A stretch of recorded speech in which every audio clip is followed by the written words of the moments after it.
This is HBR News number 374. Bakery beats Oberlin College. Texas wins free speech battle, where we discuss the stories of the week and give it the Badger treatment. Hello, everybody, and welcome to Honey Badger Radio, where we will be discussing the week's news stories. I am your host, Brian Martinez, and I'm joined by, as always, my lovely co-hosts, Hannah Wallen, Mike J, and Dr. Random McCam. On today's HBR News Show, we're going to be talking more about the news of the week. This week, we're going to be talking about some updates regarding Oberlin College and the family bakery. If you guys remember, there was a bakery that was slandered by the college as racist, and we have some developments regarding that. 141 people have been arrested in a child sex crime operation in, I believe, California.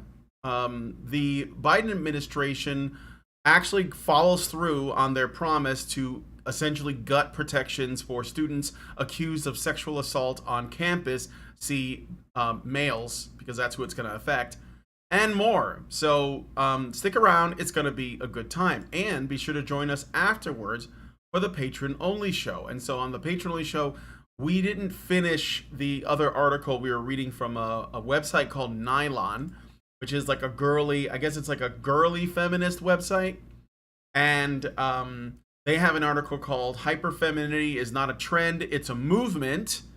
Because, you know, everything women do is a movement now. Like everything. And they're essentially making statements constantly. And we all have to listen. So we're going to be looking at this, and it's essentially saying that, like, being girly and wearing pink and essentially trying to emulate like a Kardashian or Paris Hilton is an act of defiance. When you think Paris Hilton is a good poster girl for your movement, that's some bad optics right there. Yeah, I know. Yeah. Well, but this is what they're doing. They're taking it back, Mike. They're taking ownership back. You know, that's hot. Yes. So, at the very least, Paris Hilton can laugh at herself, and I have to respect that. So, but yeah. So yeah, that she was on a hot mic recently. This bit was getting big on semi-viral, saying, "Ooh, gay guys are the most horny people in the world. It's disgusting." I did not know that. I mean, like the part about her being on a hot mic, not the part about gay guys being the horniest. That I knew. So anyway, if you want to join us in the patron show, you have to become a badger yourself by going to feedthebadger.com, starting up a monthly subscription. $5 a month will get you into the Discord, and then you'll be able to watch all of the additional content. You'll also be able to participate. Like a lot of the stories that we get that we either respond to in a Rant Zerker or in a Maintaining Frame show with Allison or a dating show, a lot of those are actually sent to us by people who are in our Discord. So they see articles that they want us to respond to. They see, blogs, they could be videos, whatever, and they basically say, what do you guys think about this? And then if we think that there's something there worth discussing, which oftentimes there is, we will do a show on it. So maybe you want to be a part of that. Maybe you like the idea of being a part of a community that decides what direction the conversation goes. So but to do that, you have to become a badger. So go to feedthebadger.com. $5 a month will get you into the Discord, and you'll be able to participate in not only that, but there's lots of other activities and events going on. People are doing game nights. There's always people streaming. There's, movie viewings on the weekends. So anyway, take that into consideration. And if you don't want to wake up one morning to find that we have been yeeted from the internet, then please go to badgerfeed.com. That's badgerfeed.com or honeybadgerradio.com. I think that at honeybadgerradio.com, it's all like the audio podcasts. So go ahead and check us out there. Really appreciate it. Please hit that like button now. I see that we have 12 likes and 22 people watching. So I think we can get those numbers up. and because it's good for us. Like if you hit like, then it's more. I mean, like the story is. I don't know if this is true. That it's a bit more likely to show up in someone's like homepage as a suggested video. So I'm open to trying that. you know. All right. So with all of that said, let's get into the stories.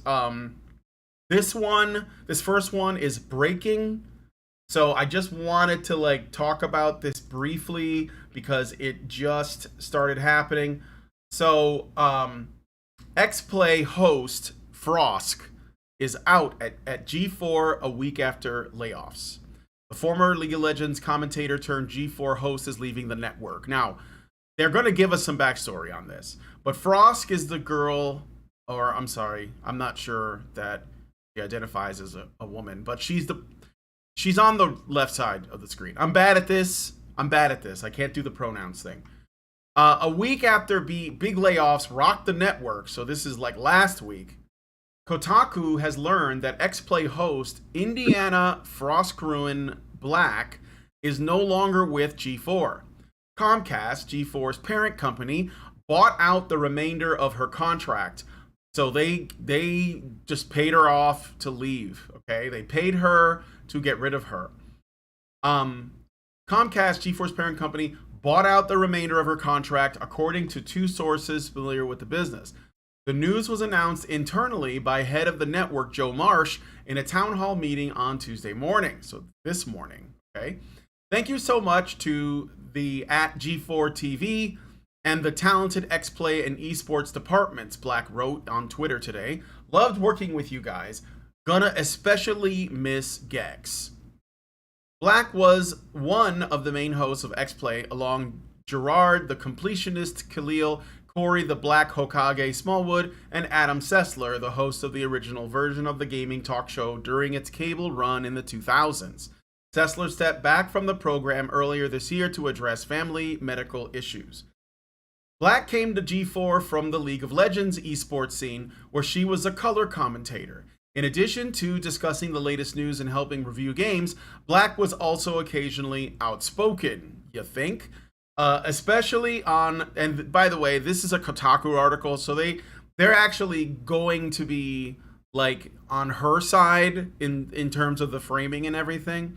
So they say Black was also occasionally outspoken, especially on the misogynistic comments and harassment often leveled at the more diverse reboot of the network, including her personality. In a January episode, she called out the sexist expectations and double standards of some G4 viewers in a speech that co-host Adam Sessler called one of the, quote, most amazing things I have ever been part of on live TV, end quote. Two sources Kotaku spoke with. So this rant, by the way, is just her yelling at the fans without any she didn't make any exceptions to people who haven't done it. She's basically just saying like there's a problem with sexism in gaming and it's the fault of the men. Full stop, right? Period. And I think that like her doing that essentially just showed us how sensitive she is, which essentially opened her up for trolling, which is I think what she got. Because, and look, I'm okay with that. I think that trolling is a just and good thing to do if people are getting a little too big for their britches, like, and especially when you're doing this to your customers, like they pay you, like you should be a little bit more gracious. So, and like really nobody's gonna miss her. Like this is the thing, like there have always been women on the show, on this show, to my knowledge, because I didn't really watch it, but there have always been women on there. Like Olivia Munn is particularly well known for her time on the show before she went on to like be an actress. I think she was in like the X-Men movies or something at some point. So, she went on to do a lot more, but the fans loved her because she knew what she was. Like basically they would do these comedy sketches. She would play like, the role of some sexy woman in a lot of them, and she was okay with it because she was a sexy woman, and the fans liked that she was okay with it and embraced it. And everybody, it was a joke. It was like a thing that like everybody was in on, nobody cared about. And that was basically it. Like, she could sit in a giant, champagne glass full of whipped cream, and people would find it, cheeky but funny. But Frosk didn't like that. She didn't want that kind of environment. She didn't, and she hated that people would compare Olivia Munn to her, which is weird because I guess she's a lesbian or something. But nonetheless, this is the problem. Like, she was essentially attacking her fans. So, two sources Kotaku spoke with speculated that the timing of the decision may have been related to a September 15th tweet in which Black, that's Frosk, posted a meme saying, "I survived." And I think this is actually true. So I should probably explain that. Let me open this tweet up in another window. Essentially, when the initial wave of layoffs came, a week ago, she hadn't said anything about it. And then she learned, I guess at that time, that of all the people who lost their jobs, which, by the way, there were a series of layoffs probably because of her rant about sexism, because that probably left her, or that channel or whatever it is, losing support. And so she made this tweet where she says, "I survived," which is basically like saying, I didn't get fired like everybody else. So she's gloating about this. And I mean, this tweet got ratioed into oblivion. People were really pissed that she basically was gloating about the fact that, or what appeared to be the fact that she wasn't fired, even though she's probably the person who caused other people to get fired. And so this is like what people are saying probably got her fired, like for real. It was likely aimed at those who had celebrated the G4 layoffs, hoping that Black would be among them. But it was also interpreted by many as tone deaf in the wake of so many people losing their jobs at the network just the day before. G4 and Black did not immediately respond to a request for comment. Black's departure seems far from the only likely shakeup coming, as G4 faces financial pressure to increase revenue while cutting costs. Three sources familiar with the business tell Kotaku that they expect a bigger focus on lower budget, personality-led Twitch streams instead of a more highly produced talk show and sketch comedy segments. According to one source, Kevin Pereira, I hope I'm not butchering that. Pereira, the host of Attack of the Show, is also set to leave G4 sometime in October. Pereira did not immediately respond to a request for comment. So I just want to let you guys know that Frosk has been canned, but it doesn't look like there wasn't any collateral damage because of her actions. So does anybody have any thoughts on this? I can't believe they're being told to further scale things back. Like, to my knowledge, it's just it's a YouTube channel. Yeah, it's pretty bare bones already, isn't it? Yeah. Pretty much, yeah. They've, with all the layoffs, I think they've got one set. They've got, maybe a very small writing team. I thought, if they still have that anymore, and I think they laid off at least half of the staff. I literally think it's just the talent now and maybe a handful of producers. Yeah. Yep. I mean, like, they can't do sketches, and that was kind of what people watch them for. Because the thing is, like, if you want to watch people stream video games, why don't you just go to Twitch and watch people stream video games? Like, why would you? Well, they were never about streaming video games. Yeah, but that's what they're doing now. They were always about. Yeah, that's so weird, because like their success was like, hey, we're like, we're bleeding edge. We're gonna tell you about like the stuff that's coming out next month, and we're gonna give reviews and previews of games that you might not have heard about. And that was like really, really, really cool to have back in the day, because I didn't have the internet until I was like 14. Mm-hmm. And so it was cool to see like people talking about like E3. I didn't know how to find anything else out about E3 other than a very select handful of video game websites that existed at the time. But they would like give huge in-depth coverages. They'd have interviews with people in the culture. They would do all this great stuff, and it wasn't just limited to games too. Like Attack of the Show would talk about anything. I remember one of my favorite segments was they just hooked up a brand new computer, brand new boot, and they put the IP address for the world to see, and they were like, "Come hack us." Mm-hmm. And it was so crazy. Like as the show kept going, like there were more and more icons on screen. People kept changing the wallpaper, so it was crazy. Just by exposing their IP address, they were getting hacked in real time. Mm. They used to do cool shit like that, and now they're this. I'm amazed that Gamergate wasn't blamed for this. It didn't even come up for all the things that can and have been blamed on Gamergate, like the insurrection, like like the first domino is Gamergate, and the massive domino at the end is literally everything else. Mm-hmm. But it never came up. It never came up in this. But to some degree, I think Gamergate did contribute to these misandric cunts eventually getting what was coming to them. I suspect that as well. I don't think it's great when people lose their job, even if I don't like them. Like, but I think like in Frost's case, she's probably gonna be fine, because this is the thing. Like, the gaming industry is essentially like possessed by this kind of progressive woke value system. So if she comes up to them and says, "I got fired, because I'm a woman," they'll probably offer her a job, and I'm sure she's gonna be okay.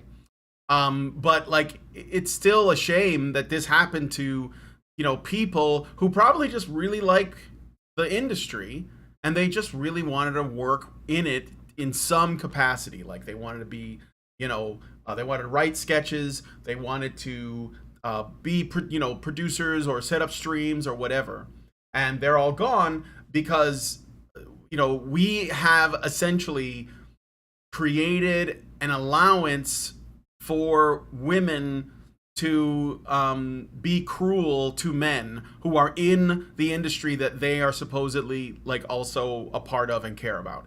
So because there are some men who might say, "Well, I thought Olivia Munn was hot," this gives Frost license to like blow up at them and call them misogynists, and those men apparently aren't putting up with that anymore, and that's actually kind of like the other end of this. Now, I'm not a fan of cancel culture. I think that G4 TV was not acting because people were saying you have to get this woman fired.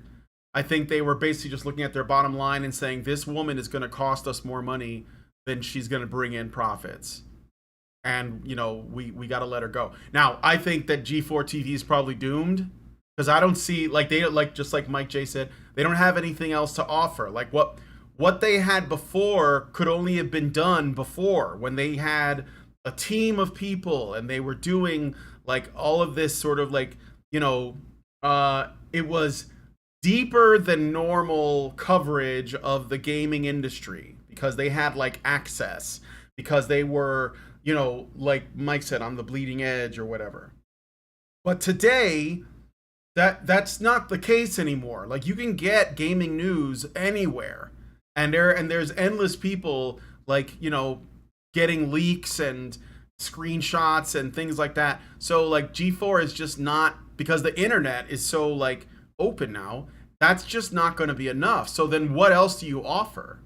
And this is what I mean. But I think that I don't know, man. Like, they're not going to recover. So firing her isn't really going to matter that much, because G4 is probably doomed to fail regardless, because it's not keeping up with the times.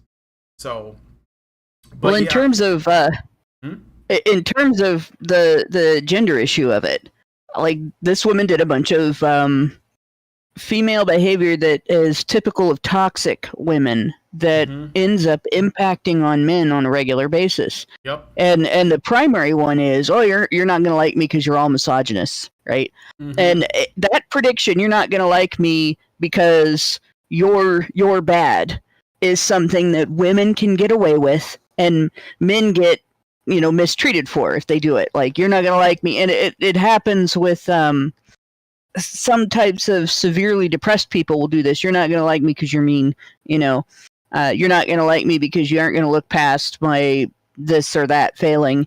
And we make comedy out of it when the character doing it is a male character. Like Marvin, the paranoid android, is a prime example. You don't like me because I'm better than you. And that's kind of right. And it's funny, and we make fun of it because, dude, nobody is going to believe that, right? But when women do it, they get to cry misogyny, and they get to pretend that they have accurately predicted other people, when in reality, all they did was be a bitch to everybody until they didn't like her, right? All she did was be a bitch to everybody until they didn't like her, and now she's reaping the benefits because she got fired. But that's the first one. The second one is women have a tendency, toxic women in particular, have a tendency to mouth off. Like, we all mouth off. We never learn not to mouth off because other women don't beat us up for it. They mouth off back at us. That's our way of fighting with each other, is mouthing off at each other. Yeah. And when we're growing up, boys are not allowed to hit us for mouthing off at them. Right? They can hit each other. So if some guy comes up and mouths off to you at the park when you're a little kid, you might get into a fist fight. But if a girl comes along and mouths off to you, you don't get into a fist fight, right? Because you can't hit her. And you can't win that fight. If you technically win the fight, you lost because you beat up a girl. And if you lose the fight, you lost because you got beat up by a girl. Like, there's no winning that. So guys just stay out of it, right? They let them mouth off and let them walk away. So girls don't learn not to mouth off when they're growing up. And, that's why you hear so much from me, right? But they get guys in trouble. And you do learn if you have a brother who defends you. You do learn if you have male friends who defend you and you're observant, that you can't mouth off in a way that gets them in trouble. Without, being responsible for whatever happens to them because of what you did.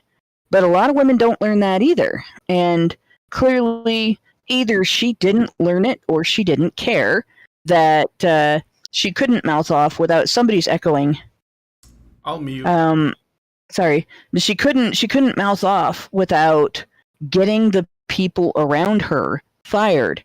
Right, she got people around her fired by making their workplace less lucrative, and their employer had to get rid of some of them. And they didn't get rid of the person that caused the problem; they got rid of the person that didn't cause the problem. And those are things that you see all the time with toxic women. That they make these self-fulfilling prophecies. They mistreat the people around them, and then accuse those people of hating them just for being women and not because of their behavior. They mouth off, they get people in trouble, and then they don't know when to stop. Like, she had to have had somebody come along and say, look, you are causing problems that are costing the network money, and we are losing people. People are getting fired because you have caused this problem. And this was her response, was to brag about not being on the cut list. Like, that was stupid. She could have kept her mouth shut, but she didn't. And now she's fired too. Like, that's typical. That is really typical with toxic women, that they'll just continue and continue. And now she's probably going to claim that she was fired because of misogyny. She will not admit to what happened. And chances are, it may even take her a little bit of time to get hired somewhere, because when she publicly starts saying she was fired because of misogyny and this and that, she's going to make it hard for somebody else to hire her. Yep. So that's it. And I don't feel bad for her. I feel bad for all of the people that were let go because of her. And in particular, I feel bad for the men who were harmed by the fact that a woman decided to engage in all of this toxic behavior. Yep. But of course, a lot of these men that she worked around were also very, very supportive and encouraging of her sort of anti-male feminist rant, and because they presumed that it does not include them. But Right. that doesn't matter because like everyone's losing their jobs. So, you know, like or the company is just going to go under because they have no, I mean, they can't go anywhere. Like this is all just like we're watching the whole thing go down like the Hindenburg. And there are some people who jumped out of the blimp a week ago, and now there are people that are jumping out of the blimp today, but it's still going down, so it doesn't really matter who stays on the blimp. So anyway, A woman never falls off of a pedestal without taking a shitload of people with her. Yeah, exactly. So there you go. You know, this is just the latest from G4 stuff. Let us know what you guys think about this in the comments section. And in the meantime, we're going to move on to the next story. But yeah, just give us your thoughts when you're able. So now we're going to be looking at a new Texas law. So a Texas law to stop social media platforms with more than 50 million monthly users from banning people for their viewpoints will now go into effect.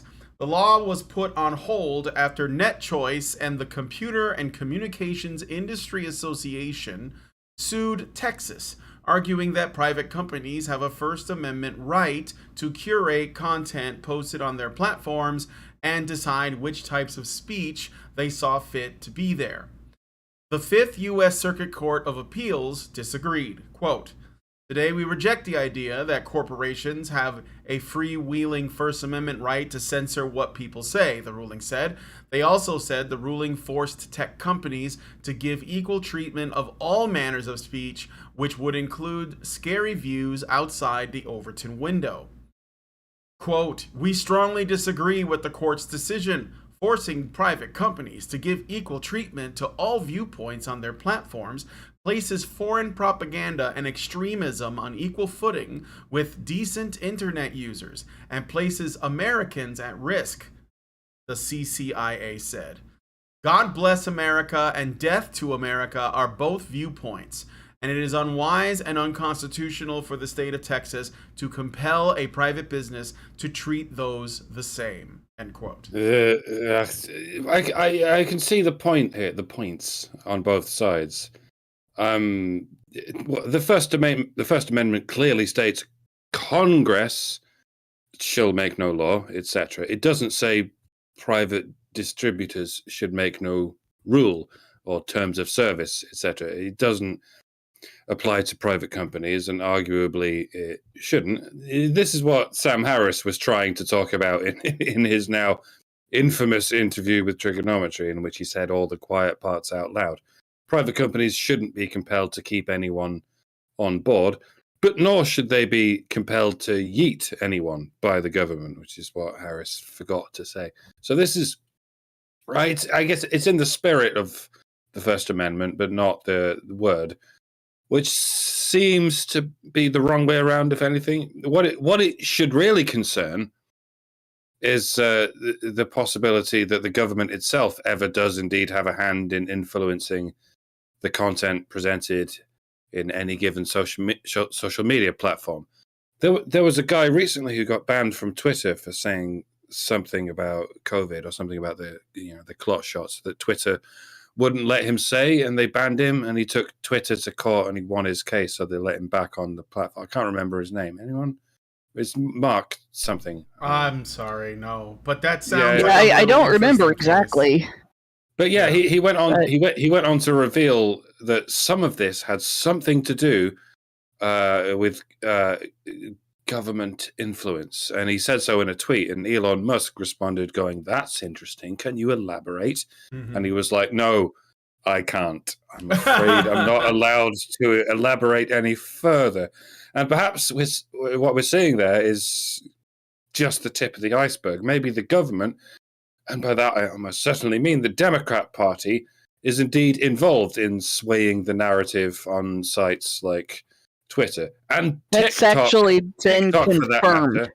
Yeah, there's a clip doing the rounds at the moment of a guy on TikTok revealing that he was essentially bribed by the quote-unquote Good Info Foundation, bribed to the tune of $400. Oh no, it's worse than that. When the laptop from hell, when Hunter Biden's laptop from hell came out, there were FBI emails to Facebook. The FBI had Zuckerberg's phone number, and there were conversations. They were asking that to be suppressed, and the same thing has happened with Twitter. So it's been confirmed. There's been multiple outlets that have reported on this. It's been confirmed that the Biden administration was in communication with at least both Facebook and Twitter. And if they were in communication with those two, they were in communication with all of the social networks that are interconnected with each other. And you know which ones those are, because they are the ones that all banned Alex Jones at the same time. They're the ones that all banned, I can't think of his name, the one leader of the Proud Boys that they all banned. Enrique Tarrio, Andrew Right, Tate, he was, right, was and also all those banned. guys, right, all at the same time. So that's happening. We do have the federal government engaging with social media administrators and telling them narratives to suppress and narratives to promote and information to suppress and so on. And they're doing it to facilitate things that the government is doing that they don't want people objecting to. So Yeah. that's happening. That's not a myth. And as far as the what the court's doing, this probably wouldn't be happening if the cake lawsuits hadn't happened.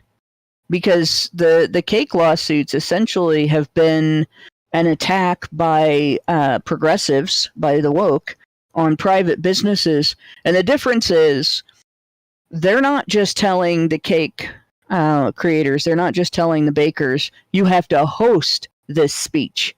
They're actually compelling them to speak it by writing it on a cake. Whereas, the social media companies aren't speaking it. They're simply opening a platform and hosting it. And hosting it's not really the same as speaking it.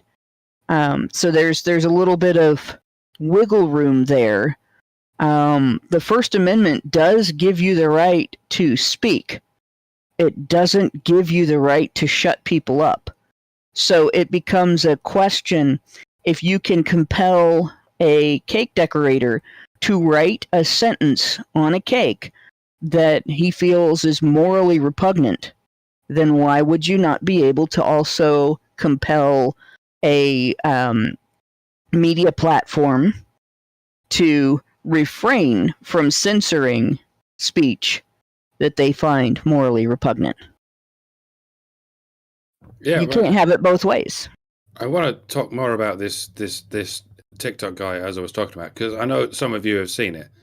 This guy who was bribed to do a video about January the 6th, specifying exactly how he should refer to the incident. He had to call it a criminal conspiracy and a committed crime, and that Trump Republicans were responsible, and he must frame it as an attack on America.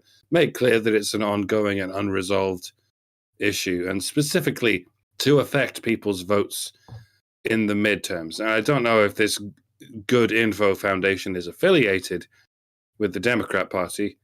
And in the event that it is, we're unlikely to know about it, because the Democrats are very good at keeping these shady deals in the dark, perhaps on pain of getting someone whacked if they speak out. Point is, that is what should be stamped out first and foremost. Private companies, to some degree, should be allowed to have a political agenda, but if government entities are pulling their strings behind closed doors, people deserve to know about it. If it's not already illegal, then it bloody well should be.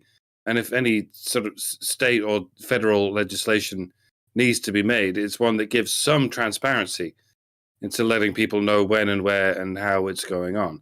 The only way the government should be interfering is in the pursuit of making sure the government does not interfere.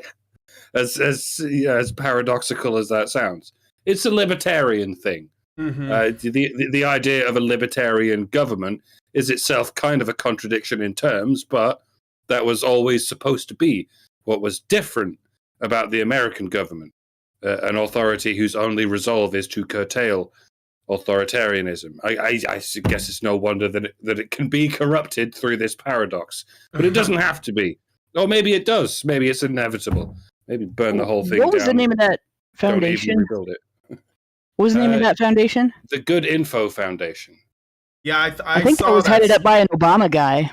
I think it was, and because I heard about that story earlier today.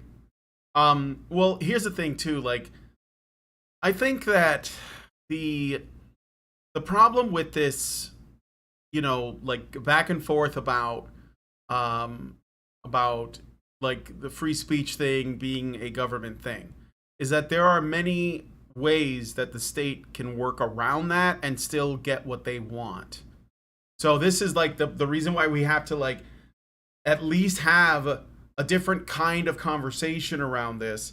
Now, what would be ideal is that American citizens valued free speech, not that we have to like go right to the First Amendment and then go to the letter of the First Amendment and translate that and fight with that. That what would be ideal is that American citizens, and not just American citizens, all peoples, right, had a love for free speech, like as a principle, like they believe in it as a principle. It doesn't need to be written somewhere, but the problem I think that we're dealing with is that there seems to be a lot of gray area between when it's the state and when it's a private company.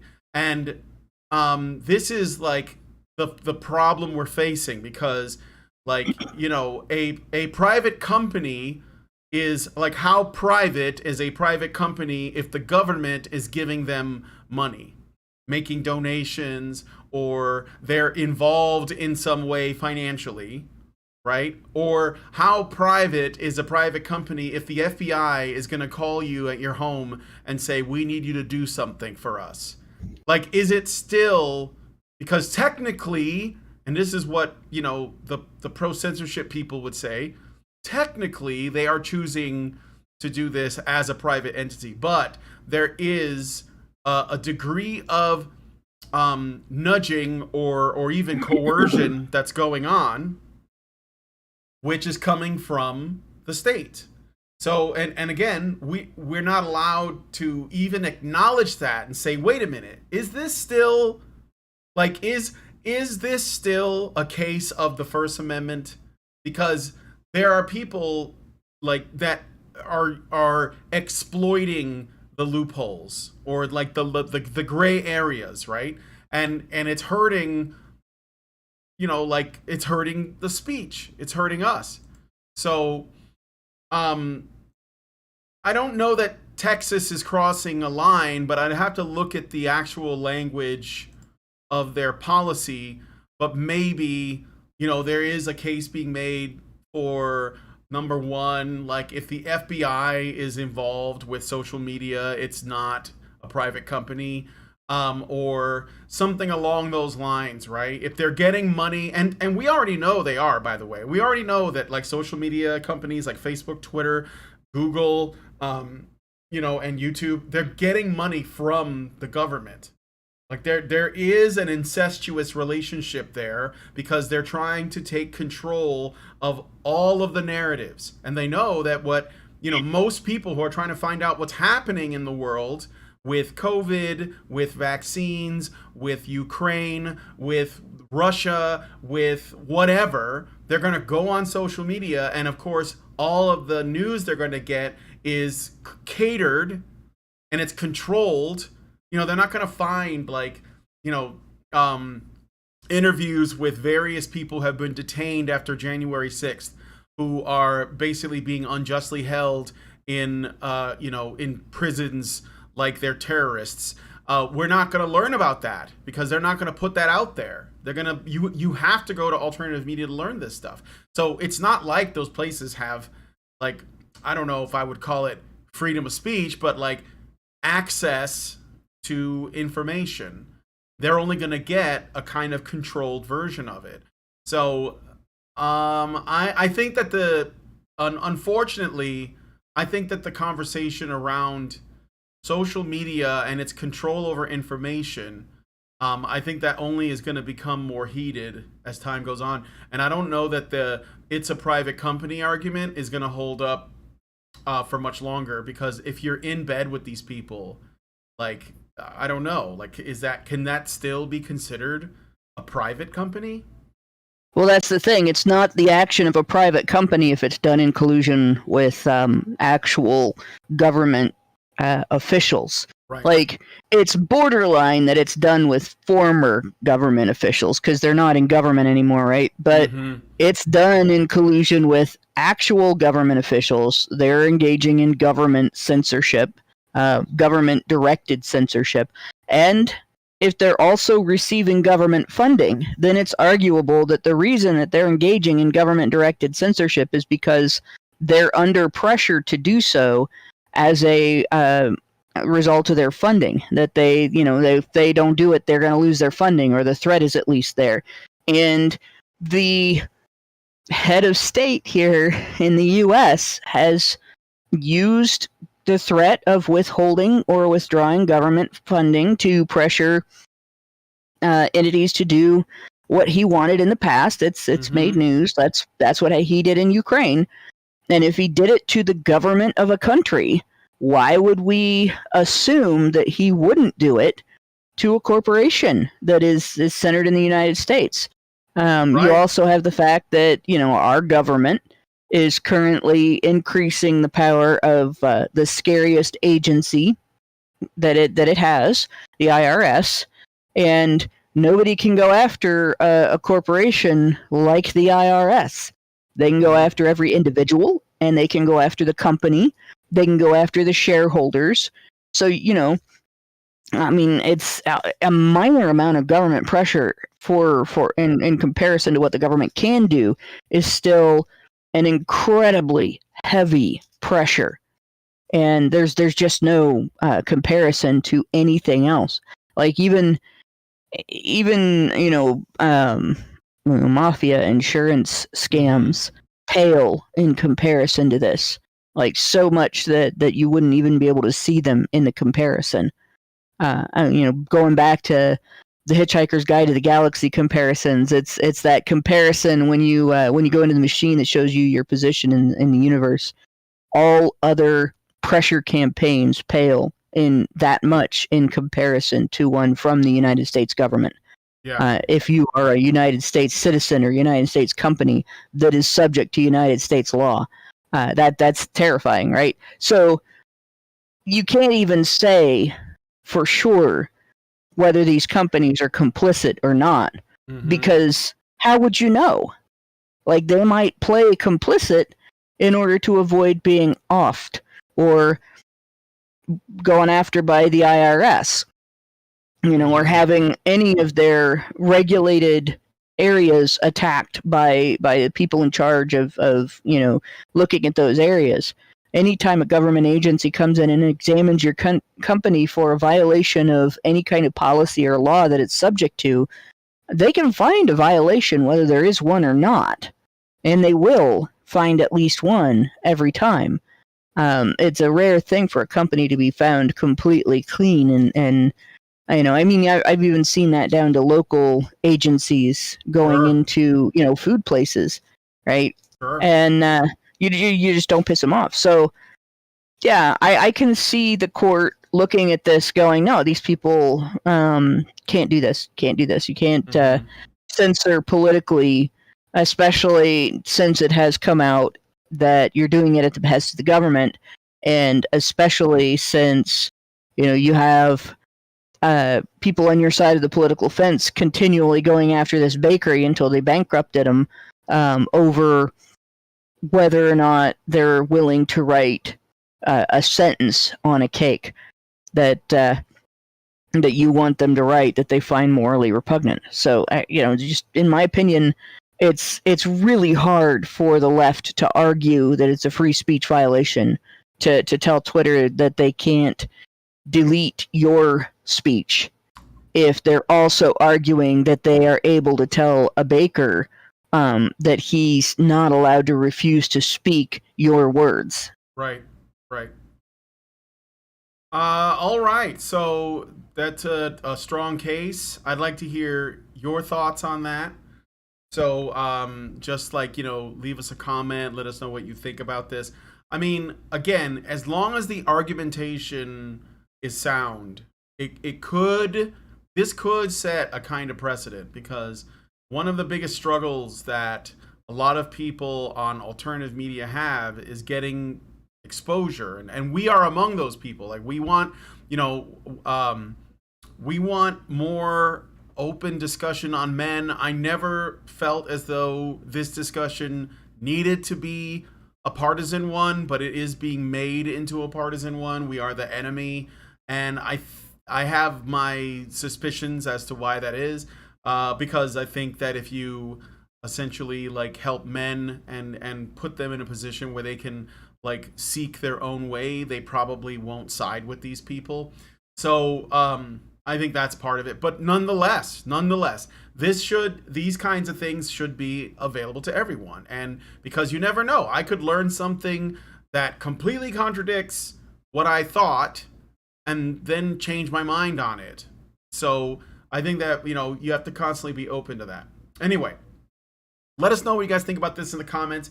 All right, next up is a short update. But first, Meredith G gives us $5 and says, Fifth Circuit Court ruling says demonetizing, shadow banning, removing content, and banning is not speech. It also said actions are not protected by 230.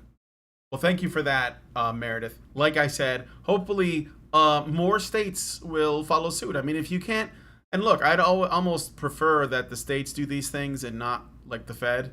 I don't want the Fed to have more influence over people. I think it's better this way. So this will probably be taken to the Supreme Court. But if the Supreme Court upholds it, then every state will be able to pass laws like this, and it'll pretty much hamstring the ability to censor at least political speech on any social media.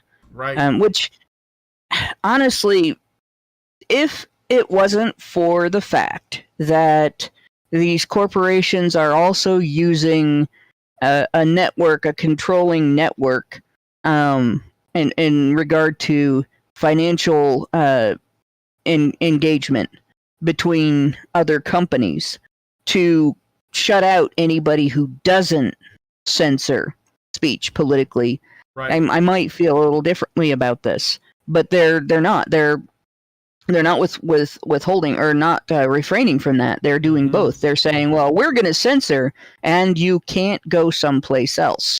Right. Which is kind of skirting, if not outright violating monopoly laws, even though they're not doing it alone. Right.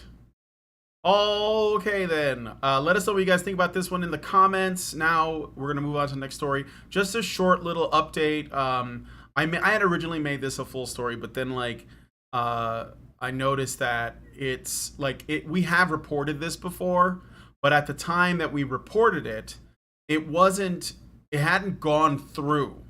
We didn't know if it was going to go through or not. Although I think that we were all pretty much under the presumption that it would, because this is almost like a return to, the status quo before Trump was president. He did some good stuff for it. So yeah, it was an Obama era, thing that Trump's Secretary of Education undid. So yeah, exactly. So essentially, the students, and by students they mean men, who have been accused of sexual assault on campus, they're going to lose their protections. The new rules governing Title IX in colleges and universities are due to become final, and even for some on the left, the rules go too far. The state of Ohio School Board urged individual schools not to follow the new guidance because it gave transgender boys the opportunity to compete as girls. So that's not really the important part. But there's also a new rule governing sexual assault in colleges and universities. Donald Trump's Secretary of Education, Betsy DeVos, wrote new rules that overturned the draconian, un-American rules on sexual assault that first came out under Barack Obama that denied the accused any semblance of due process and put a thumb on the scale that virtually guaranteed that a male student could be considered guilty, essentially have his life destroyed. Always Believe the Woman became a nightmare that derailed the careers of many male students. DeVos changed that, but now Biden has reversed the DeVos rules and returned colleges to the standard of, I think it's like preponderance of evidence standard. Mhm. And there's a bunch of things that she changed. She had gone basically a university, if they used a preponderance of evidence standard, they also had to use that standard when one of their administrators was accused. There were a lot of universities that had different standards depending on whether the accuser targeted a student or an administrator or a professor and stuff. They also had to follow some other rules of due process. If the accuser's allowed an advocate, the accused has to also be allowed an advocate. The accuser can't be exempt from being questioned, even if they have a process for protecting the accuser's sensibilities. They still have to allow the accused a right to question the accuser in some way or another. They're not allowed to exclude potentially exculpatory evidence. The accused has to be given a defined explanation of what he or she is accused of, and all those were things that universities were not doing. So there was all that, but the Obama administration had created an environment in which you could basically just point the finger at some guy and say, he was sexually harassing you by one action taken in the classroom one time that you couldn't prove he did, and actually get him expelled and his funding yanked and all kinds of things. And what DeVos changed was harassment had to be defined the way harassment is defined legally, which means a pattern of behavior. It had, you had to have a much more harsh definition of what kind of behavior is defined as harassment, and so on, right? So this change basically erases all of that, and it's something that we had predicted. This is actually going to go through. He said he's going to do it, and he's going to do it. And I know there were people that were doubtful that he was actually going to do this when he got in. Well, here it is. So you can expect a lot of lawsuits in the future because of this.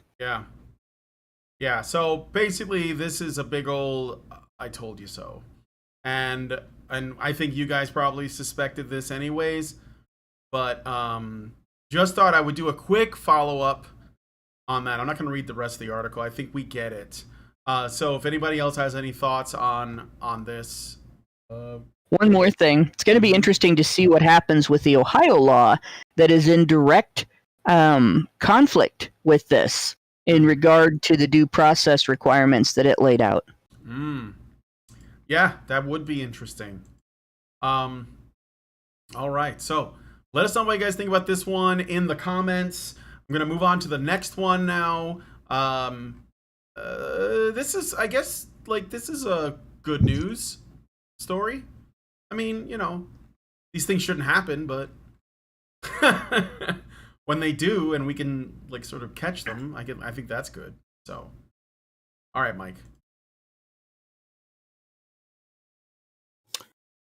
Hand it off to me, Brent? Yeah, I did. Yes. Oh, I didn't. I might have coughed for a second there. Oh, all right, so the Los Angeles Regional Internet Crimes Against Children Task Force, working in concert with dozens of other agencies, has arrested over 100 people involved in the manufacture, distribution, or possession of child using tips gathered from the National Center for Missing and Exploited Children, law enforcement was able to identify over 650 targets. Suspects were not just limited to the scope of child offenses, but also sexual abuse, pimping, and rape. Two of the suspects were a Cedars-Sinai Medical Center pediatrician who was allegedly in possession of over 600 sexually explicit pictures featuring children, and a San Bernardino County Sheriff's deputy. Wow. That's like some LAPD. Wood chip. Sorry. 2 wood chippers. LAPD Captain Jeff Bratcher spoke about the success of Los Angeles' Internet Crimes Against Children Task Force, stating, quote, "In 2019, the number of cyber tips rose to 8,500. In 2020, 2021, both years, were over 24,000." End quote. He would eventually continue to say that he estimates that there will be over 36,000 cyber tips received by the end of 2022. The LAPD urges parents to monitor their children's use of the internet, stating, quote, "Parents are used to seeing children with an electronic device in their hands. Most of the time, this enriches children's lives. However, parents and caregivers have to know that there can be danger awaiting their children on the internet." End quote. I wonder at what point we can take exception to the idea that these electronic devices enrich children's lives. I would also take exception to any unnecessary fear-mongering about the dangers they represent. For as long as anyone can remember, we've been drilling this lesson into children: don't talk to strangers. Since long before the internet existed, this lesson has been important. That's why it's been taught. And surely the same lesson applies when it comes to the internet. By all means, watch YouTube videos about things that interest you or entertain you or perhaps even educate you. And that's one of the coolest things about the internet. You can find content creators that can teach you about things in ways far more engaging than most teachers can. You can't choose your teachers, but you can choose your YouTubers. But the caveat should be made. Don't go to chat rooms. Don't talk to strangers in chat rooms. And if a stranger in a chat room asks you to meet up with them in real life, get the fuck out of the chat room and never come back. If they understand the notion of stranger danger, they can extend it to that context, I think. If not, then all the lessons about stranger danger were always moot and pointless. Fuck the term strangers, by the way. Kids these days know the word pedophile. They know what it means. They use it as an insult all the time. They find it hilarious. They have ever since the 90s.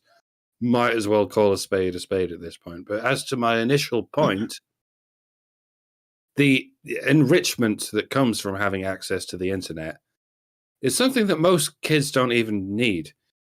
Children are busy being fascinated with, the real world. They'd much rather find a worm in real life and poke it to see what it does than look up the Wikipedia page on worms. And that's good. Children are good little scientists like that. They'd rather make observations and perform experiments than just sit down and listen to what someone else has to say about them. And they should thrive in that world as much as they can before they become old and jaded. And I say most children because there are some exceptions, albeit perhaps rare exceptions. Lord knows I was one of them. When I was at school, I'd spend every spare moment and every spare break time sat on a bench by myself, bored out of my mind, staring into space and hating myself and resenting having to be surrounded by children because I hate children. And I always have. If I had an electronic device like a smartphone offering me all the information in the world, it would have solved all that. In my case, it wouldn't have replaced an otherwise healthy fascination with the real world. It would have given me an excuse to sit there like a zombie and actually absorb information rather than sit there like a zombie and just hate everything. But yeah, I'm weird. I was a weird kid. I was an introverted kid. If you want a less self-deprecatory There you go. explanation, I think, introvert. Yeah, I think many of us were. Yeah, introversion is not as common in children as it is in jaded adults, but it is a thing. If your kid is weird and introverted like I was, maybe you can let them have a smartphone. But if they're just a normal kid, then maybe not. Maybe a kid who would otherwise be fascinated with the real world and the other kids around them, they would not be enriched by an electronic device. They might actually be mentally impoverished by it. What are we talking about? Oh yeah, kiddie figures. Well, here's the thing. Here's the thing. That last statement in this article, right? That's probably about a specific thing. And there's been a number of social networks for kids, which is a bad idea, that have been created, and they're usually based around some kids game or some other theme that is supposed to lure adults into a sense of comfort that their kid is in a safe space for children. It's labeled for children. It's supposed to be moderated and so on. And there's a certain type of environment that's created there in which the kid is allowed to assume that anybody that he or she is talking to is another kid. And it's been demonstrated repeatedly on several platforms that that's not the case, that these are dangerous environments because the moderators cannot keep up with how many predators show up, pretend to be kids, get kids into conversations, get them into off-site discussions, and then find a way to blackmail them or create a way to blackmail them. And then they start getting them to send illicit images of themselves.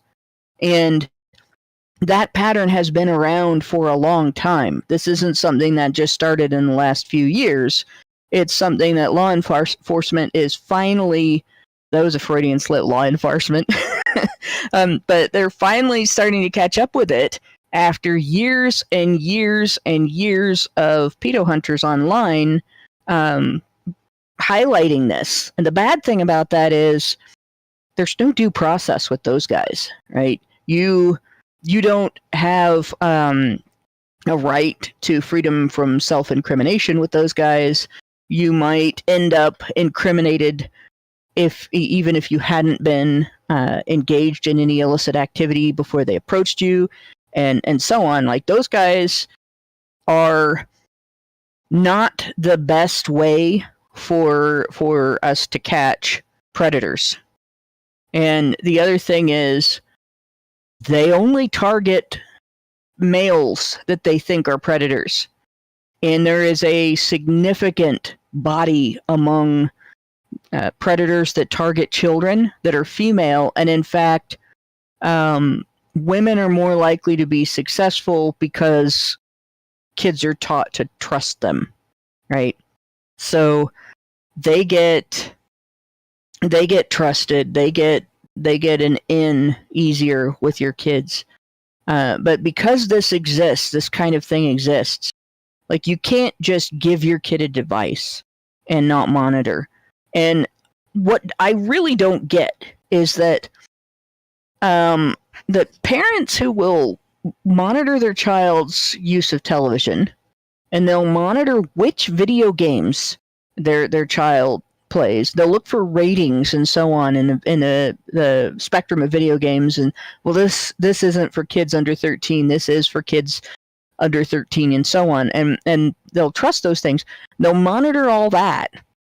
They'll watch or listen to things that their kids are watching and listening to on radio, on their music platforms, all that stuff, right? And then they'll completely ignore their internet use. What the fuck is wrong with you? Do you send your kid downtown in the middle of a big city to go do the shopping that they want to do or to go play at a park without a parent? Like, are you serious?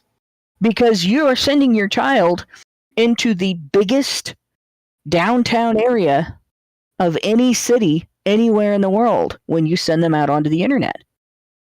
Right? You should be monitoring what your child is doing. It's your responsibility. That's what parents do. And the idea that you can just put your kid in front of a phone or a laptop or a tablet or let them have access through their game console and they're safe because it says it's for kids, that's bullshit. You have to understand there are adults who will masquerade as children, who will prey on your children if you do not monitor what they are doing and who they are talking to. And yes, you also teach them stranger danger. You also teach them if you're on site X that is for children, that the discussion is supposed to be about building things with Legos, and somebody wants you to go to an IRC chat, you don't go and you tell mommy or daddy. That's important. But you should also be able to see the screen they're using at all times. Mm-hmm. There is no children's right to privacy and communications, especially not on the internet. And as long as you're not being stupid and interfering in your kids having fun with their friends, your kid should feel comfortable knowing that mom or dad can see if somebody does or says something that they're that puts them in danger, that they're going to be in danger from, right? Yeah. So that's it. You can't put this all on the cops, right? It's important that the cops do this. It's really disturbing that the FBI just deprioritized going after sex abusers that go after. They've just basically communicated to the agents that child sex abuse investigations were no longer an FBI priority because they wanted to manufacture more domestic violent extremism cases, and they're pressuring agents to label cases as domestic violent extremism even when it's not, even when they don't meet the criteria, and they're pressuring agents to come up with more January 6 cases, basically, or more information to use in January 6 cases. So they're taking away from going after people like the folks that were targeted in this investigation in order to go after people who did nothing wrong and possibly not even anything stupid.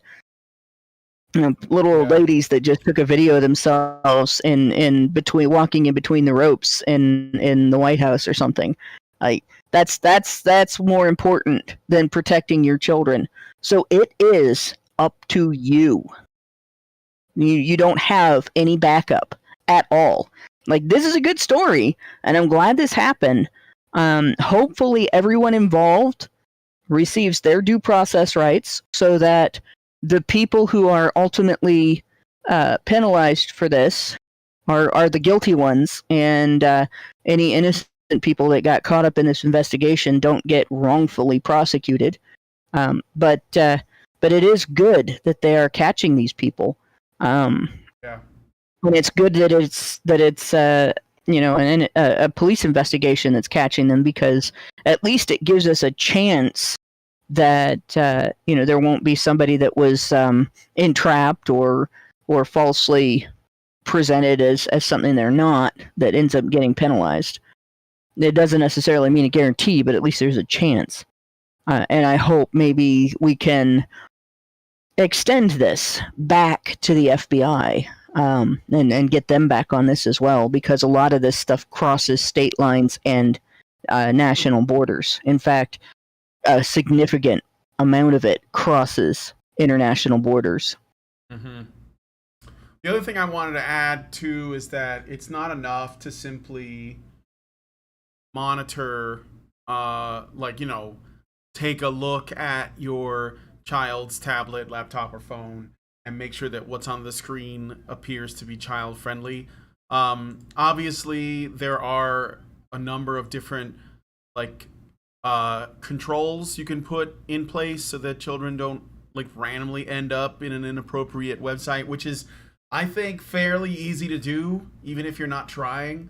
But there's a lot of programming, for example, on YouTube that appears to be child friendly, and it has like the, it has all of the, I guess you could say like the signals that it's child friendly, like pastel or bright colors and like cartoony images and easy to remember music. Yeah, so but it could end up being queer kids stuff.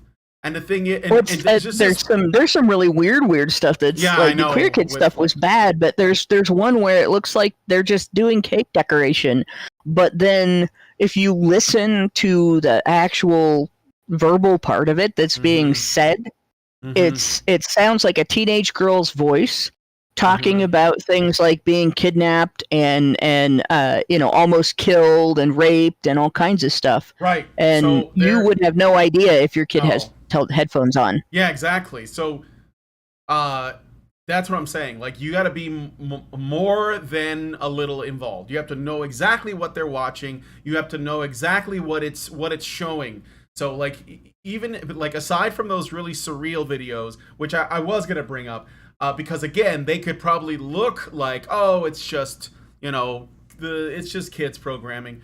But you should listen to it yourself. You should watch it yourself. You should see, is this appropriate? And because again, a lot of especially the people that are sort of like the gender abolitionist, let's say activist types that create content, even if the content isn't aimed at children, it all has a very like childish appearance. So it looks like something that's for kids, right?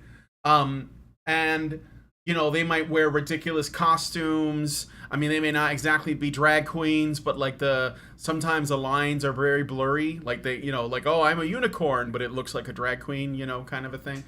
And as parents, I'm just saying you should know what those kids are watching, because I do think that there is like this, some of this predatory stuff that happens is because the children think that they're essentially like making friends with the people that are parts of these children's programs. And like I always wanted to meet the romper room lady when I was little. Right? So it's kind of like easy to get sucked into that. And it does happen a lot with women. This is another thing too, is that, we're always worried about the men, but it's really like there are a lot of predatory women, and we have this problem of not seeing them as potential threats to children. So, but they are just like men. They all fit into the wood chipper the same way, is what I'm saying.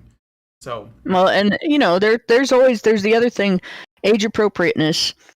Your child should not be on the internet, like be just using it before they're in elementary school. You can watch stuff from like YouTube with your kid without them being the controlling party that does the clicking and searching and stuff. But you shouldn't be putting your kid online when they're little like that. It should be something that maybe you guys do together. Just like you shouldn't sit your baby in front of the television to watch Teletubbies and in a playpen and leave the room. You shouldn't have your kids just watching stuff. That's not a substitute for parental interaction. And if you don't interact with them and read to them and play with them and be their primary engagement when they're little like that, you actually set back their learning of ordinary things like how to communicate with other people. You have to make sure your child crawls, or their ability to learn to read is negatively affected. There's a lot of strange things that are really important that you don't think about. But internet use is one of them that you just cannot take lightly. It's bigger. It's almost like letting your child play with a Ouija board if you believe that Ouija boards can do everything that people believe they can do. Mm-hmm. All right, so let us know what you guys think about this one in the comments. I forgot to look and see if there's any super chows. I feel like there's probably a lot. I think there's at least one or two. Yeah, I'm gonna look right now. So I do have some, and Allison has this thing where she told me that after we read these, we should put the word "done," but she never does it. So, I mean, I'm the one that has to do it, but I'm just gonna read today's, and I'm sorry.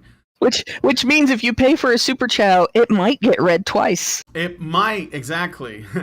You might get double for your money. Yeah. So I got Tip sends us $10 and says tip.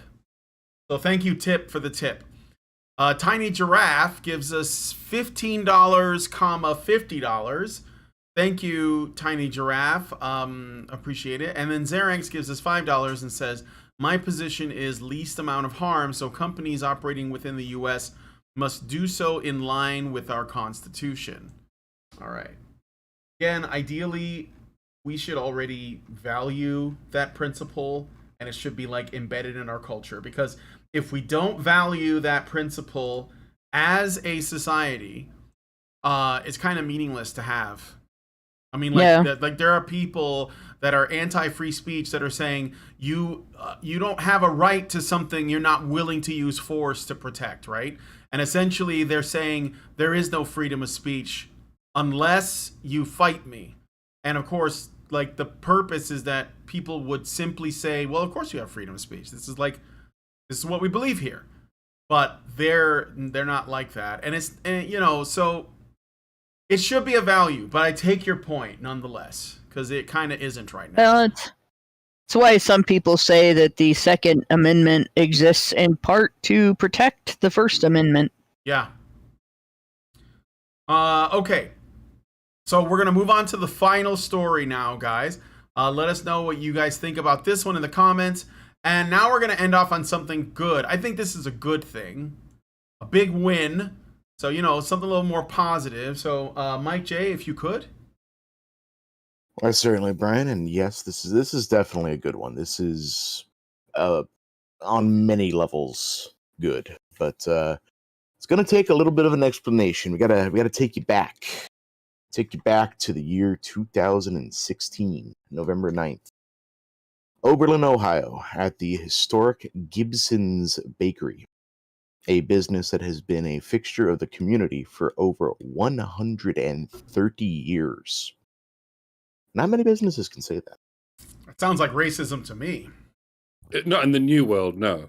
we got 1,000-year-old pubs over here, but yeah, I get you. Yeah, I guess you're right. So, at said bakery, an incident occurred. A black student who was underage and carrying a fake ID attempted to purchase a bottle of wine from the store. As the store clerk was rejecting the purchase due to the student's fake ID, he noticed two other students concealing wine bottles in their clothing. When the clerk announced that he was contacting the police, the students turned hostile and assaulted him. Police eventually arrived and found the three students continuing their brutal assault against the store clerk, who at this point was on the ground. All three students were charged with assault, and one was charged with shoplifting. Nearly a year later, in August of 2017, all three students entered guilty pleas and admitted that the store clerk was in the right and that there was no racial motivations to the clerk's actions. All three students agreed to a no jail time plea in exchange for pleading guilty, restitution, a public apology, and a promise for good future behavior. But in between all this, in between the incidents and the eventual conclusion of the case, there was a whole new saga unfolding. The day directly after these students were arrested, hundreds gathered at the park across from the bakery in protest. The protesters were students from the local school, Oberlin College, and they had heard of the arrest the day previous. They alleged that the business racially profiled the students, and that the store clerk used excessive force with the students, despite him being the victim of the assault. Oberlin College gleefully fanned the flames of hate against the bakery. Oberlin Student Senate passed a resolution condemning the bakery. University funds were used to provide support for the student protesters. Officials at the college also demanded the school's food providers stop buying from the bakery. The university's dean of students even passed out flyers at the protest stating that the bakery was, quote, a racist establishment with a long account of racial profiling and discrimination, end quote. By November of 2017, Gibson's Bakery filed a libel suit against Oberlin College. Gibson's also alleged that the college slandered them, interfered with business relationships, and broke contract with them. Eventually, in June of 2019, the jury found in favor of Gibson's Bakery. The college unsuccessfully appealed on October of 2019, eventually appealing the case all the way to the 9th Ohio District Court of Appeals, where they were also shut down. Eventually, on September 8th, 2022, Oberlin College released a statement that they would not be pursuing the case anymore legally and would pay Gibson's Bakery the $36.6 million judgment awarded to the bakery by the courts. To bring up a reference that came up earlier, we've come a long way since Bake the Cake Bigger. Yeah. Yeah. I mean, I could only assume that the guy who ran the bakery that had to fight those people, he got a +1 to damage for being white, plus 1d6 against black folks. So maybe that's why they're considering him the assaulter. This is white privilege bonuses. There you go. The thing about this that's good is obviously when you attack somebody's business and you make false claims about their business model, and you make false claims about how the employees act and everything, and it impacts their ability to do business in the community, and it makes somebody out to have done something reprehensible, and you lie, that's bad. But when it's another business doing it, when it's because a university is a for-profit business, they may claim that they're not for-profit, but they take in shitloads of money, and it's a for-profit business that makes a shitload of money from the government. You now have the government funding slander, and they're directing students that they're supposed to be influencing to be better people, to be future employees, future business owners, and so on in the community or in other communities.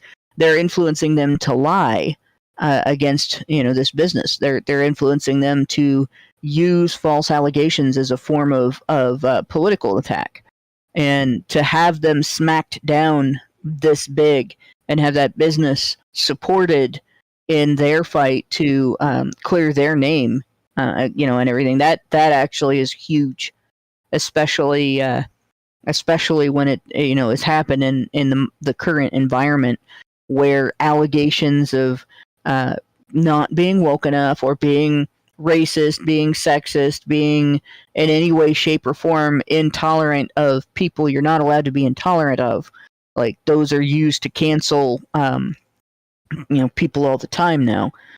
So it's good that they got smacked down for that. Yeah, and it gives me some optimism that the courts are not completely like swallowed up by all this trash, and that it should be obvious. Like, kids break the law, a man tries to stop them, it turns into an assault, the police show up, they can see what's happened. But like the funny thing is that that the kids knew they could do this to begin with. Like they knew that they could, and they did. They took it further, right? They knew that even though they were clearly in the wrong and they were just shoplifting, and then assaulting a guy, they in their mind they're like, well, I can always say this is racism. Like, where do they get that from? And I know where it comes from. It comes from the college. They enabled it. Yep. They made it into a thing, right? He went to them, and or they went to them. Maybe they had like a history teacher or some other woke professor, and they told him, and he basically just swallowed whatever they were saying, because he was like, well, the bakery has been around for 100 years, and that was white. Being around for 100 years is pretty damn white, and the only more white it can get if it's a pub that's 1,000 years old in England. But so they were able to use this as a weapon, and they knew that it would work, and they were willing to do it. And so and the I think they got it from school, but it might not be the only place. I mean, if you're a minority today and you're a young person and you're in school, you're learning about these systems of oppression that keep you down.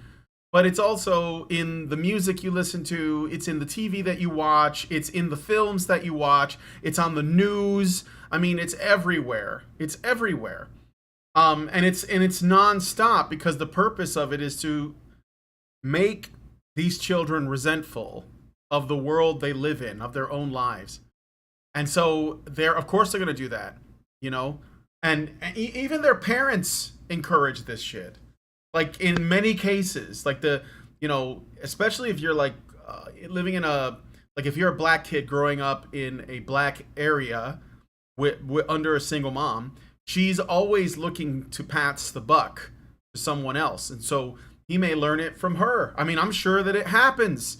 Like, there was a film that came out in theaters just this past weekend called The Woman King, and it claims to be a historically, a film based on historical events about this tribe in, I think, Western Africa called the Dahomey, and the movie makes it look like Black Panther 2. Like, it's just, it's about a bunch of strong Amazonian black women that are fighting against the evil white oppressors to, liberate their people and all of this other shit. But when you look up, and anybody can do this, when you look up the actual tribe, like online, to learn more, because you might be curious, you might, oh, this is interesting, right? You find out that they were slave owners, and they were fighting against people who were trying to free the slaves. It was the French that were basically going everywhere and freeing people. And the movie doesn't appear to say anything about that. And of course you would think, okay, well, they're going to lie because this is how it works, right? You would think that then, like, people interested would look it up and they would say, oh, this movie's lying to me.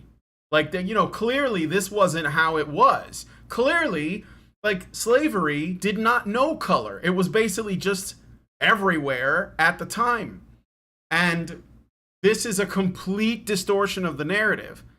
And what I'm getting at, though, is that the movie was #1 this weekend. That means enough people watched it, regardless of any of the facts about what it's really about, and they're okay with it because they have enough resentment, right?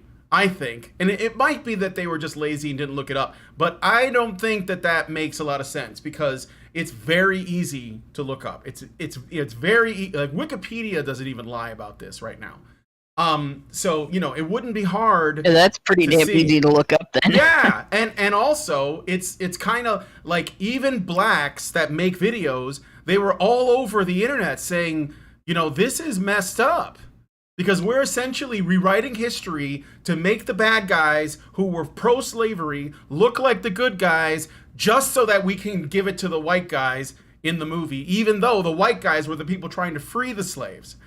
And this is like how pernicious this narrative of resentment is. Like, you can literally lie to people about something that has historical, like, documentation written about it, and people will ignore the history because they want to believe the fantasy. and they want to believe the fantasy because of all of their resentment. And so this is so like taking it back to this story here, why would it then not make sense that a young black man who tried to steal from a bakery would feel entitled enough to allege that these people are racist because they didn't let him steal from them as some kind of like reparations thing, right? And I think that like this resentment needs to be talked about more, because it's clearly not based in reality, but there is like it's going to create more problems, and there are too many people from this group that are okay with this because they also have a tremendous amount of resentment. And I mean resentment towards whites, but not exclusively. It's almost towards everyone, because they want to be the biggest victims. So, and that's kind of like what I found, like, kind of disgusting about this whole thing, because if he had been treated as a victim, which I bet his teachers and his classmates did, then it only gives him enough validation to do something like this again, and maybe worse. And I think that stuff happens like this very frequently. Like there was that guy who drove into a crowd at a Christmas parade, and he was basically saying, yeah, I want to kill white people. And like nobody, save for a few, nobody talked about it. They were just like, well, that's messed up. And nobody's like, why is this, why are we so quiet on this? Why aren't more people upset, like, about this? So, and I think it's because people are afraid of being called racist themselves. Like they're so afraid of being called racist, they didn't even want to talk about like anything that has a racial component, even if we don't want to acknowledge it, because we're afraid. We're afraid of the label. And it's funny because you can only be afraid of the label of racist if you are not racist. Like that's why you're afraid of the label. So it doesn't add up. But again, it's a tool. It's a tool of control.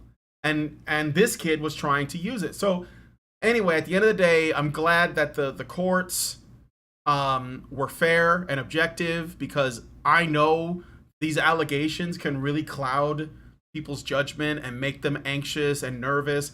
And you just got to stay like focused on the path of what is true, and that's it. And don't worry about how offended people get over it. Don't let them control you, because there is a lot of rhetoric that exists specifically so that some people can avoid responsibility for their actions. And this is, we all know this is true of women, because that's mainly what we talk about here, but it can be broadened to other things, right? So Mm-hmm. Yeah, it's hi, I'm back. I don't know when I cut out. But it's ironic how often women and racial minorities talk about victim blaming. Did I get that far in my rant before I was cut off? Oh, I didn't know that you were cut off, Mike. I didn't even hear the beginning. So Oh, right. Yeah, yeah. Okay. In case I didn't bring it up before, to bring up a reference that came up earlier, we've come a long way since Bake the Cake bigot. Because I know Hannah mentioned that a few times earlier.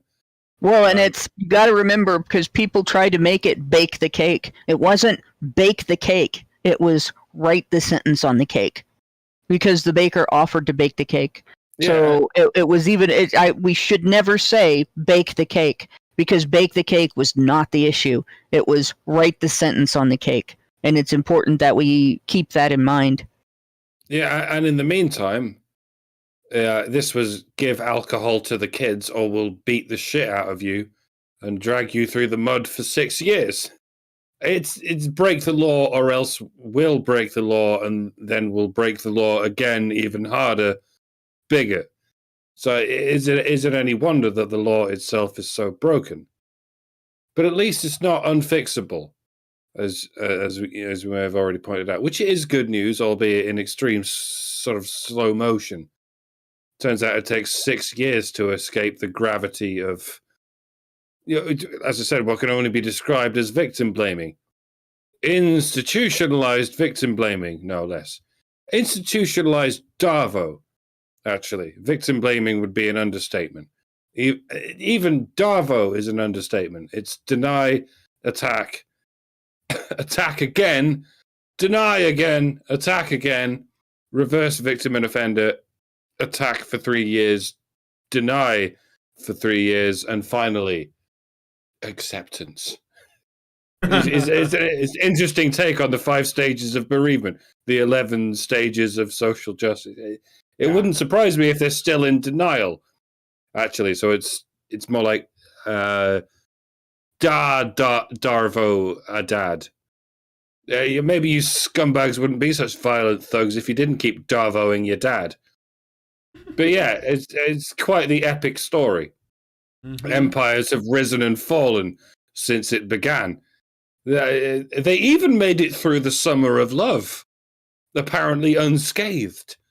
That's impressive for a small business. I guess BLM didn't know about it and they didn't care since they just indiscriminately destroyed everything in their path.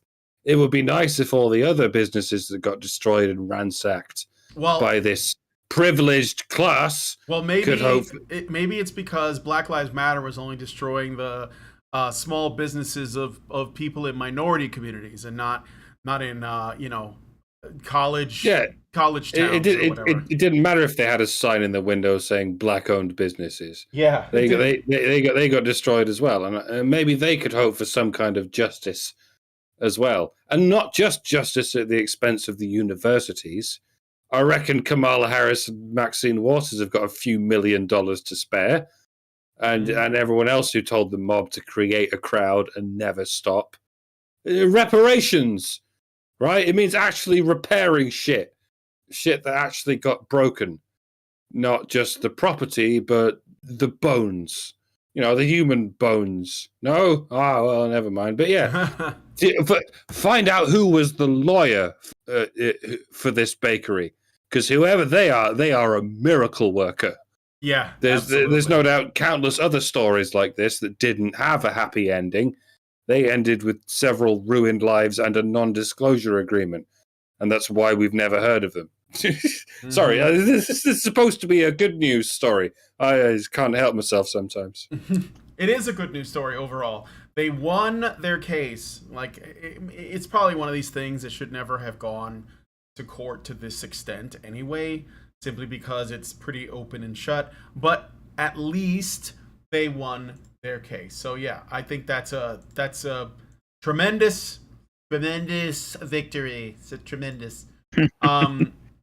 So and I'm glad for them. So all right. With that said, let me just double check to make sure we don't have any super chows, because I know that I'm not. I should be better about this. All right, no super chows. Let me check Rumble, because sometimes people send things through on Rumble. No, nothing there, but hello, Mr. 0303. And there should be more people in Rumble, but I know what, I get it, guys. You're used to what you're used to.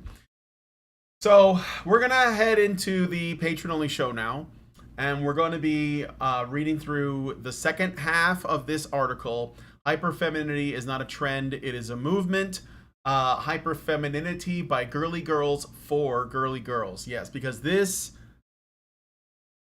was what I live for. Like, this is the kind of femininity that I don't know. I feel like I'm gonna learn something important from this, and it's not. It's funny. I saw Clueless not long ago. The movie with Alicia Silverstone and I don't know, a couple of other girls, Stacey Dash. I didn't get it. Like I'm just saying, I didn't get it. Like, it was sort of like just a bunch of random events, and then it ends with her falling in love with like her stepbrother. Yeah, it was. I think it was intended to be a dumb movie. That just you could put opinions into and ideas into along the way, like a slice of life kind of story, but I don't know. Yeah, I don't like, that's the thing. I never seen it before, and what I assumed is it'd be something along the lines of maybe Heathers or Mean Girls. And I love Mean Girls. I think that's a great movie. I think all teenage girls should watch it, and I think that guys should watch it too because because of what it's about, but they do it really well. But this doesn't follow a plot. Like it just kind of, I want to do nice things, and here's my daddy, and I don't know. It seemed a little like it wasn't sure what it wanted to do. And so it seemed aimless for like the first 2/3 of the film. But yeah, I don't know. I'm saying, like, when I see this imagery, I think of the kind of like, Clueless, Mean Girls, Legally Blonde. There was that one movie that was about a girl. I don't know. There's a number of films like that, right? So this is what I thought of, But anyway, let's go ahead and do that. If you guys want to join us in the patron show, you have to become a badger. So go to feedthebadger.com. $5 a month will get you into the Discord, where you'll be able to participate in the discussions or be a part of the chat while we go through this article and all the other articles that we usually go through in the patron show. But there's also other things. There's game nights. I think there's a game night tonight where they're going to be playing Cards Against Humanity. There are movie nights. They're usually on the weekend. They're not even really at night. They're like sort of during the day here in the West or in the United States. But like if you're in Europe, because I think some of the people who set this stuff, they're like across the pond, so it's later for them. Yeah, there's lots to do. So hopefully we will see you guys in the after show and also in the Discord. All right, so if you guys like this video, please smash like, subscribe if you're not already subscribed, hit the bell for notifications. Let us know what you guys think about all of this with a comment, and most importantly, please share this video because sharing is caring. Thank you guys so much for coming on today's episode of HBR News, and we will talk to you all in the next video. Men's rights activists are machines, dude. Okay? They are literal machines. They are talking point machines. They are impossible to fucking deal with, especially if you have like a couple dudes who have good memory on top of that too. Holy shit, you're fucked.